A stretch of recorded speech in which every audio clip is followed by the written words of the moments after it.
এগিয়ে আসছে তৃণমূলের পায়ের নিচে মাটি নয়। সরকার সাহেবের পাশে মানুষ নাই, কয়েকজন তোলাবাজ মানুষ বা তৃণমূলের না থাকলে তাদের করে কামে খাওয়া যাবে না, সেই মানুষগুলো আছে।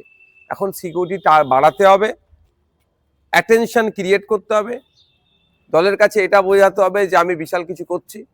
আমরা ভুলে যাচ্ছি না রাজ্জাক খাঁর খুন।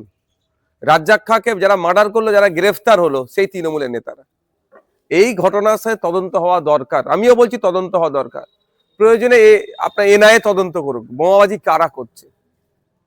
সাপ হয়ে দংশে ওজা হয়ে ঝাড়ছে না তো, নিজের গাড়ির দিকে দুটো নিজের লোককে দিয়ে বোম ছুড়িয়ে দিল, দিয়ে বলবে এই হচ্ছে সেই হচ্ছে, আমার সিকিউরিটি বাড়াও, আমার উপরে এ হচ্ছে, আমি এ হচ্ছে, দলের কাছে নিজের ভাবমূর্তি ঠিক রাখার জন্য, আবার মিডিয়ায় চর্চা হওয়ার জন্য এগুলো করছে না তো। আমাদের ছেলেরা খেতে পাচ্ছে না, রমজান মাস চলছে, আপেল 250 টাকা, তরমুজ 50 টাকা, শশা 60 টাকা, 55 টাকায় নিলে হয় নাও, নালে চলে যাও, এরকম ভাবে গরম মারছে। আর আমাদের ছেলেরা খেতে পাচ্ছে না, ওই একটা বোম 2,500 টাকা কত খরচ জানি না, ও টাকায় তো ইফতার করবে। কাজ খুঁজে পাইনি আমরা। আমরা সমাজ ব্যবস্থা পরিবর্তনের জন্য বলছি, এই মারামারি হানাহানি বোমাবাজি রাজনীতি আমরা করি না।